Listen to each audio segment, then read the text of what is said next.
कोकणातील प्रत्येक अपडेट जाणून घेण्यासाठी आजच माझे कोकणच्या सोशल मीडिया प्लॅटफॉर्मला लाईक, फॉलो आणि सबस्क्राइब करा।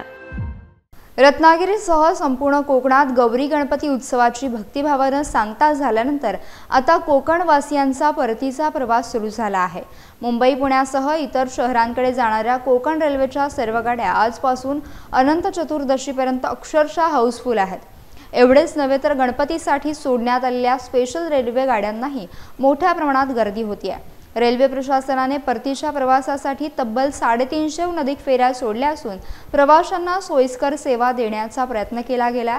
7 दिवस गणपतीची मनोभावे सेवा केलेले कोकणवासीय आता पुढील वर्षीच्या गणेशोत्सवाची आतुरतेने वाट पाहत आपल्या कार्यक्षेत्राकडे रवाना होत आहेत।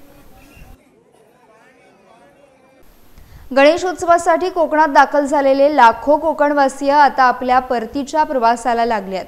काल 5 दिवसांच्या गणरायांचं विसर्जन पार पडल्यानंतर मध्यरात्रीपासून मुंबईकडे जाण्यासाठी कोकणकरांचा ओघ सुरू झाला।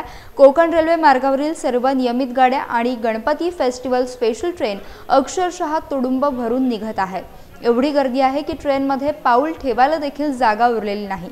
खेड रेल्वे स्थानकावर शेकडो प्रवाशांच्या रांगा लागल्या असून स्थानक परिसर गजबजलेला पाहायला मिळतोय। पुढील 4 ते 5 दिवस कोकण रेल्वेवर हीच परिस्थिती कायम राहणार असून परतीच्या प्रवासामुळे कोकणात पुन्हा एकदा गजबजल्याचं आणि उत्साहाचं चित्र पाहायला मिळत आहे।